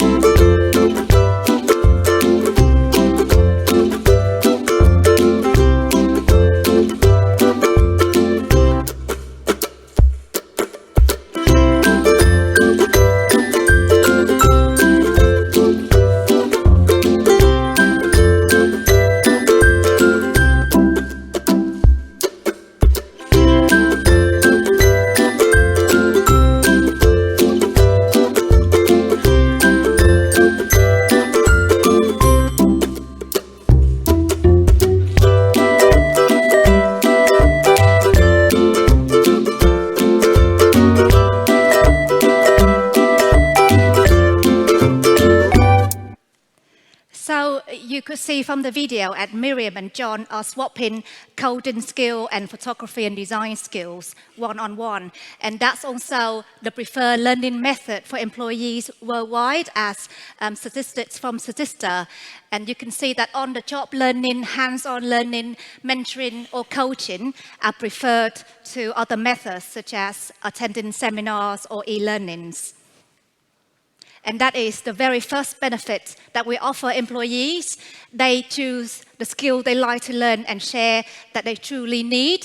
And also our machine learning algorithms, such as Bayes matching, graph mining matching, A-star search algorithms help to find the best matches. Also, we improve interaction between departments. And if you have worked in big corporates before, you know that you only interact within your department mainly, and you only see the others at Christmas parties, but we'll solve that. So we all know that what's good for employees is also good for management or employers. And there are additional benefits to management, such as saving on training skills, because we help you to utilize existing resources, discovering hidden talents and interests using our 3-layer mathematical model.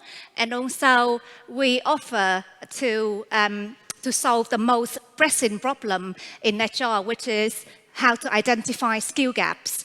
And also we'll be the first people to know what skills will be in demand in the future, such as what's next after AI. We target companies, organizations of 250 employees or more, and we have a particular focus on the professional services industry, such as management consulting, banking, etc. And our subscription model is £5 per user per month. Our team has a combination of commercial and technical expertise. We came from blue chip companies and organizations such as GSK, Google, Goldman Sachs, etc. But even more important than the big names is the fact that we are all passionate about eSwap, and we have the drive and the determination to make eSwap a global success. We aim to launch in the UK in 2020 before rolling out to Austria and other key European countries the following 2 years, and targeting our biggest markets, USA and Canada, in 2023. So we are having a number of pilot customers, and this is only a selection, and also a selection of our achievements. And we have a pilot with Zing at the Hamburg headquarters, thanks to my excellent German. Also, we have Innovate UK, the government agency for technology, and also KPMG. We were one of 14 UK businesses selected for government missions to the Netherlands on AI and robotics. Google gave us a dedicated mentor we can call at any time because they want to be involved with startups early on as part of their future M&A strategy. And we were also finalists at PitchFest at University of Cambridge, among other achievements. We are raising £750,000, and we already have a third committed. So part of it will be for marketing and sales, operations to provide a framework for us, including salary, etc., and 40% on product development, including state-of-the-art, cutting-edge machine learning algorithms.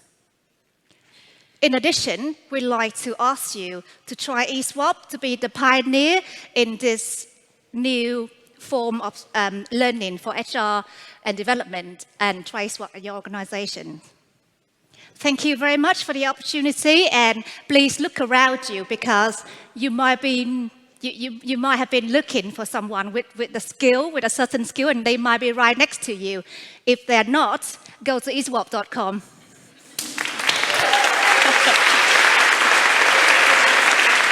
Thank you. Perfect. Thank you, Yuan. For the Q&A, I would like to invite two more people of your team, and that is Ghazal Diani and Nodir Sidikov. Please join Yuan here on stage, and you have 5 minutes.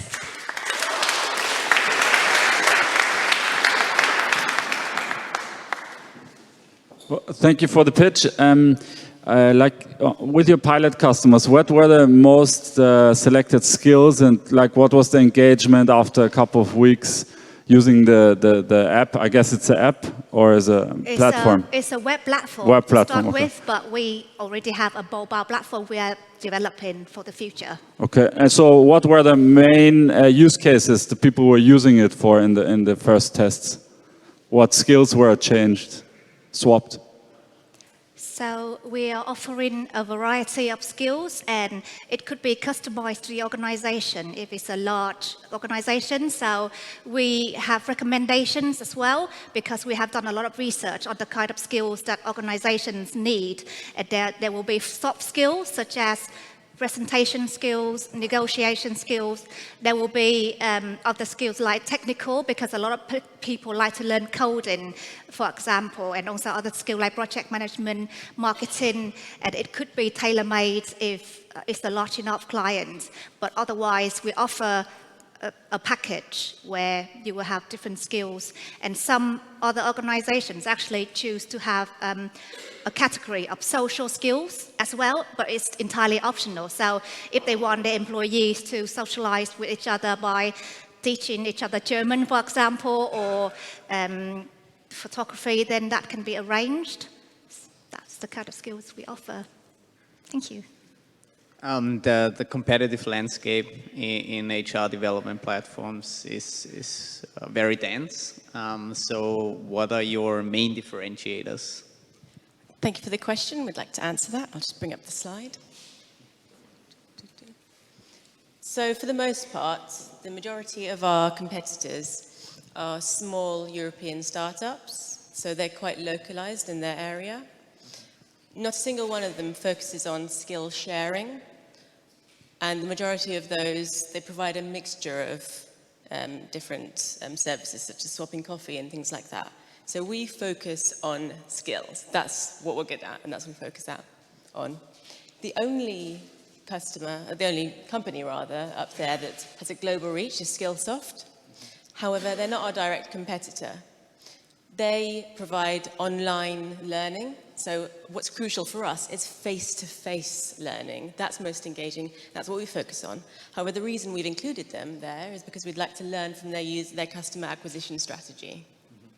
And how does the product roadmap of your product look like? Like which features do you plan to develop next, so to say?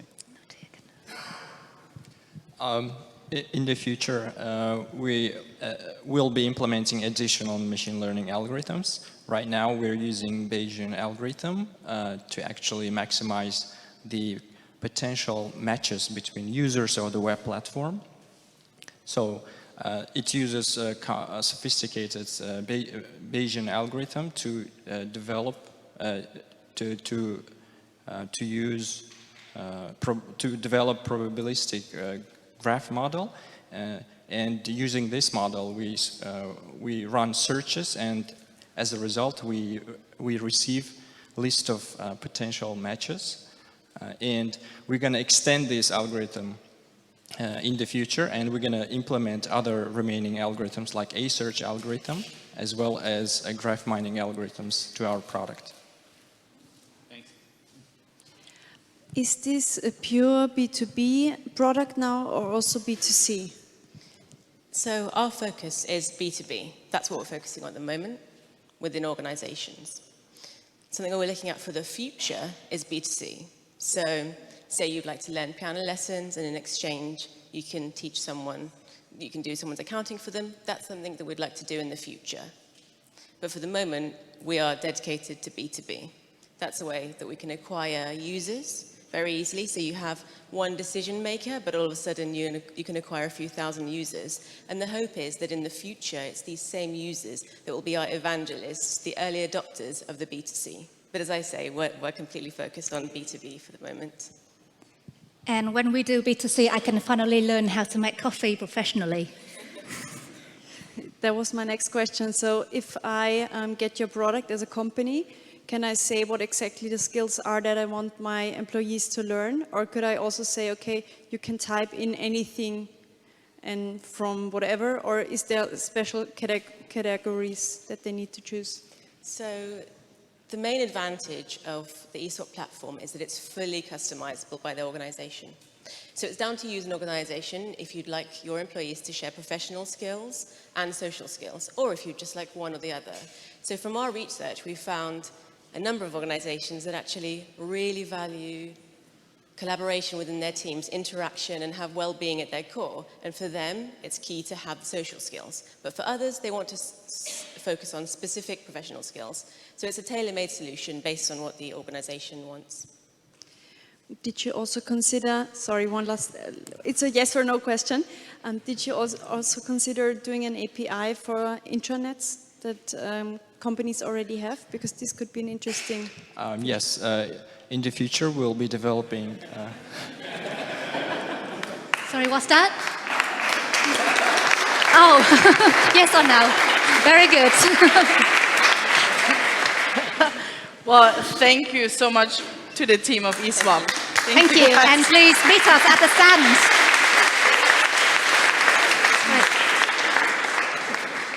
It's a yes or no question. No. Perfect. Now, last but definitely not least, we're coming to our 5th startup for today. So please give it up for people.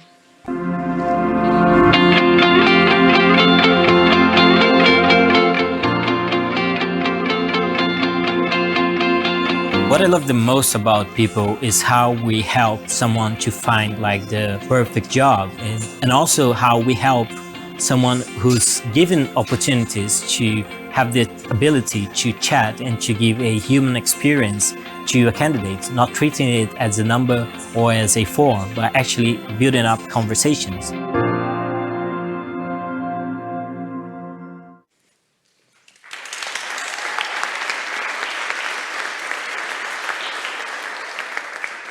So as promised, a lot of HR today, and also our 5th startup is an HR tech startup from Brazil, specialized in recruitment.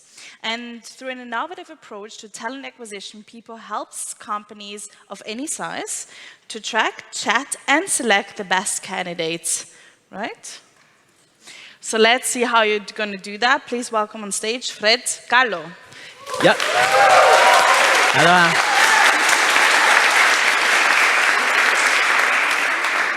So Fred, I have a lot of questions to you, especially because I was just recently in Brazil, Oh, so I'm burning great. to hear All right, more. yeah. But it's not about me now, it's about you. All right, I can ask you And- some questions afterwards, right? Perfect. Okay, great. Let's get some beer outside. What I would like to hear is you actually took the time and effort to really travel between Brazil and Austria all the time. Yep. What were you most excited about when coming back to Austria and to elevate your family of tech startup people? All right, yeah. All right. Although I love you all, guys, I'm most excited about doner kebabs in Macava. Yes. I'm just a sucker for it. So. That's it? Yeah, doner kebabs in Macava. It's great. Wow, okay. You cannot get that in Brazil. Fair enough, fair enough. Fred, we're super excited to hear the last pitch. You have 5 minutes, as the people before you. Here are your slides. Okay. Are you ready? Yeah, I'm ready. Let's go. Give them a big round of applause.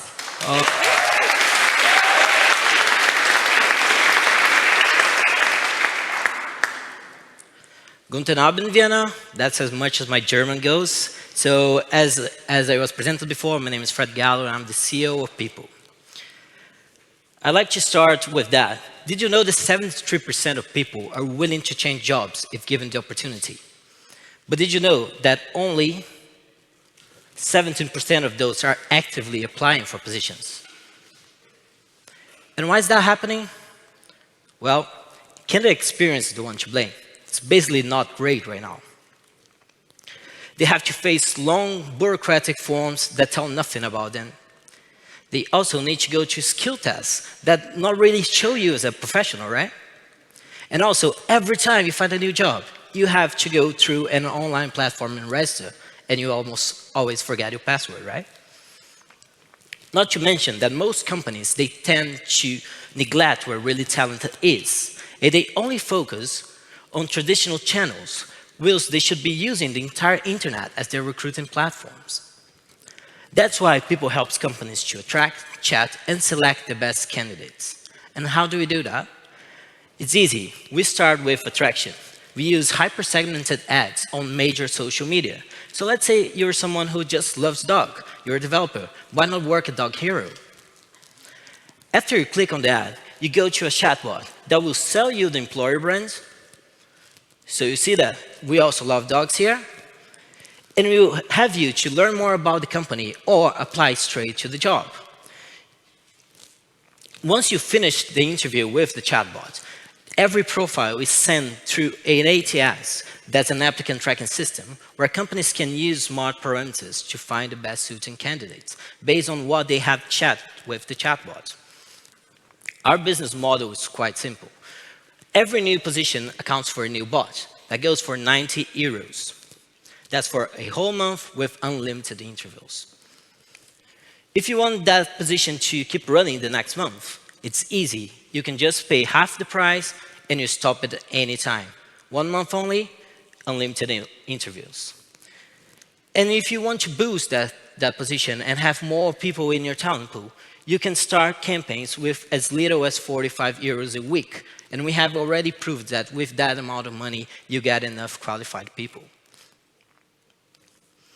We have already recruited with major companies in Brazil, such as Itaú, the largest private bank in Brazil. We have chatted with over 17,000 people for Itaú only. We have done big works with Natura, Danone, Thomson Reuters. Those are the big names that actually made our product great in terms of technology. But then we wanted to make it great in terms of product and startup. That's why we moved towards smaller and lean startups where you can get more clients in and scale as a startup should. Our team is a senior team that is passionate about human behavior and technology. I have a strong background in branding, but we also have João Calisto and a guy named Kawasaki. Great, right? He's just in the team for that. Actually, he's a specialist in human behavior. It's great. And we also have Dirceu Belém, which is our CTO, specialized in NLP and AI. The total recruitment size in Brazil is actually huge. We're talking about 2.2 billion a year, with over 1 million formal positions opened every month. People's desired market for the first year is very down to earth. We're talking about 3,600 positions for the first year. They'll be able to reach break-even by September and then drive our growth as we should. Our next steps is to grow Hacker sales process, to enhance our chatbot's AI, to integrate campaign algorithms so that we can find candidates faster, and we also want to improve candidate UX. That's what we're in the game about. For that, we're asking for 120K. That will be closing in the first quarter of 2020. We believe people are key to the success of any organization. And we want to make recruiting smart, agile, effective, but mostly people-centered. Thank you.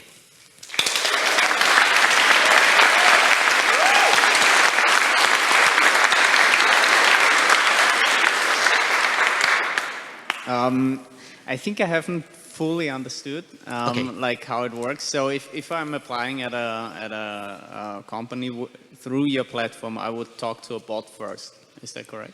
Exactly, yeah. Okay. Instead of going to a form. And what makes you think that like talking to a bot is more personal than filling out a form? I mean, it's a bit more personal, but wouldn't it be also feel kind of weird, like impersonal, so to say? Okay, so that's actually a great question. We get that a lot. So we first started thinking about like making it more efficient. And then we noticed that one of the great things about the bot is that you can actually sell the position and the company's culture to someone else. If you rely only on job descriptions, they tend to be long tests that nobody is actually reading or understanding what it is about. When you have a one-on-one conversation, even if it's with a bot, you can have that better. So you have candidates who are more engaged to finish the process of applying for a position. And that's what we have been proven with our clients so far. And how do you integrate the culture of the company into the bot? Like how does it work? Sorry, can you repeat that? If I understood you correctly, you said that you kind of want to kind of integrate the culture of the company into the bot, like the answers he gives and the question he asks. How do you do that scalably? Okay, cool. So we developed a bot building platform that's much like a conversational forum. So we don't rely that much on AI at the moment, but we can do a bot in less than 1 hour. So we get a briefing from the company the first time that they're on board with us. We understand their company culture, we have some structured questions, and once we understood the company's culture, their value proposition, we can then use that and ask just the right questions and also sell the position to the candidate. So we have writers writing each bot, but in the future, we want to have it automated. And we saw before, like, that bots are getting better and better in writing. Yeah, you showed so many logos on the slides on the clients. Like, what's the feedback? Like, what's the worst part you're delivering for them? Like, what makes them happy and what's not so happy? Okay, cool. All right. So what makes them happy? I'll go what makes them unhappy at first.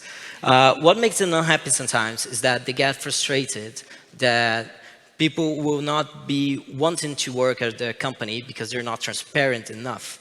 So we have to run some experiments. If you have the salary put up front, you can have more people to click on the ads. If you don't do that, you have lower people, so they kind of like, they're building this culture of being more transparent about what the company really is and what the culture is about. What they like about it is that they offer a more human experience with a human touch that is not that cold as a form or like a bureaucratic process such as skill testing. Did that answer? How long have they been using it, and how many applications have been processed? Like, just to get a rough figure. Okay, so we started more than a year ago. I would say 14 months. We actually started our MVP with a keynote just like that. We presented in a headhunting company that was doing positions for lawyers, and they just like bought it on the spot, and we were able to do the MVP. 4 months in, we had a great opportunity to work with Itaú, which drove us to interview over 17,000 candidates. Right now, we have interviewed over 25K. And how many of the logos are still customers today? Okay, so we have running positions because they're only like working with us when they have open positions. We have open positions for Loco. It's a startup that does the impossible ice cream in Brazil. Great. We have Action Line, we have Perfix, and we have Full-Time running at the moment. Yeah. Cool. Many thanks. Thank you.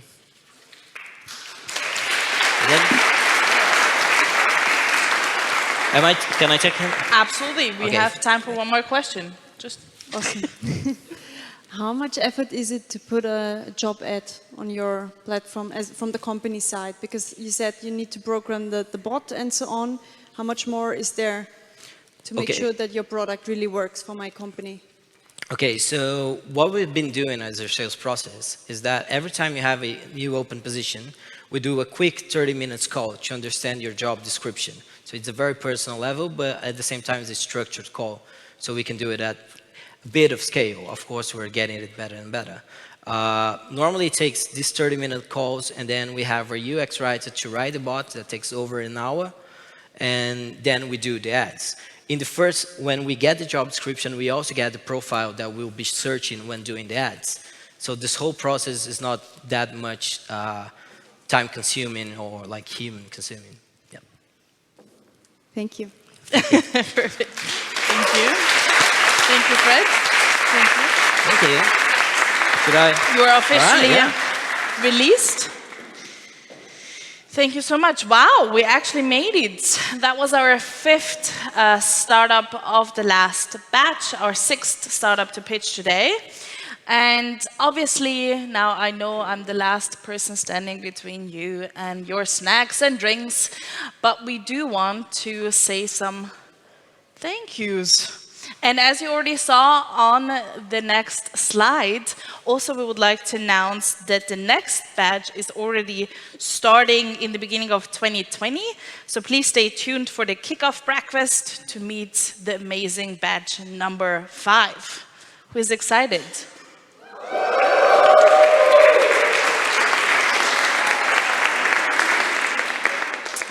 Now, an incredible other thank you that we would still like to say is to the partners and the sponsors who made today possible. So just give them another big round of applause for being here today.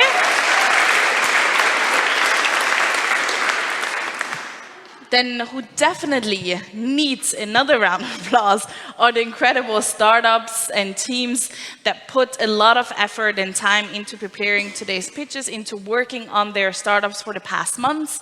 So please, another round for them as well.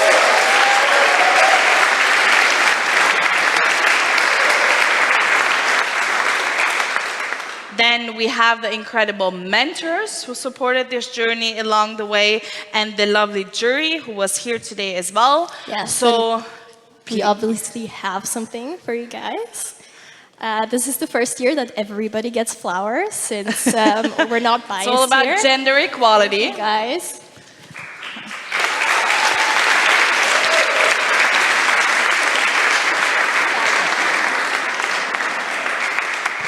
And obviously, Reka.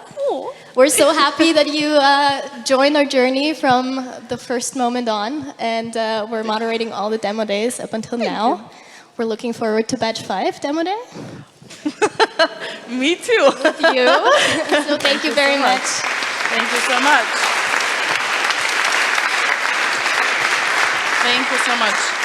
And actually, because of course we are all, digital natives and all ready to share everything online, I would like to do a quick boomerang with you guys of how excited you are about this demo day. Are you ready? Okay, 3, 2, 1, go. Oh, that was incredible. Thank you so much. I will post this and tag all of you, because I know all of you. And last but not least, of course, there is a very special group that we would like to thank. On the one hand, you, the audience, also the online viewers. It was great having you with us. So big round of applause for staying until the end. And even more exciting, we would like to thank the incredible team of Elevate, and especially with the Venturi. And there is one person in particular that they want to thank. And for that, I would like to invite, both of them are looking at me like, who should come on stage? Christoph and Valentin.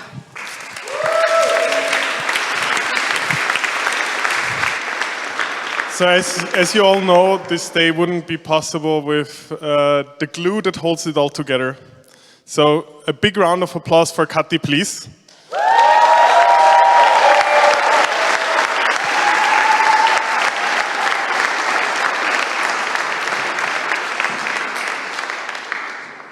This is just a small gesture of appreciation from the Venturi to you. Thank you for everything of these past 5 months, for the sweat and everything, the tears, the smiles, the laughs. This would all not be possible without having you with us. So thank you, thank you, thank you.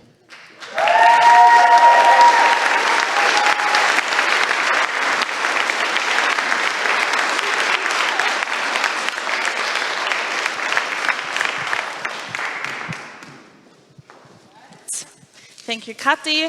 For you guys, just one short shout out. We have the after party happening here, so stick around, grab a drink, have some snacks. It was lovely having you here with us today. And as a last, absolutely, I'm coming to it. As a last form of gesture, also the startups have prepared something for a lovely Kati. So I think it's time for you to come back on stage.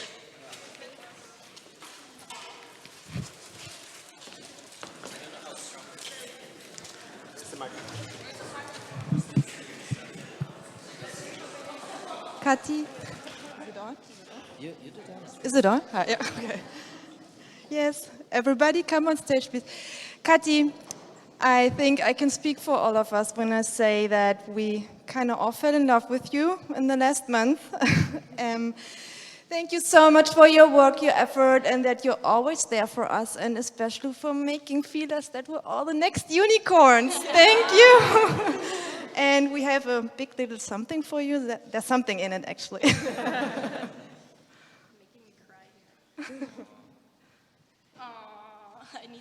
It's a spa. It's a pedicure, manicure, what every girl likes.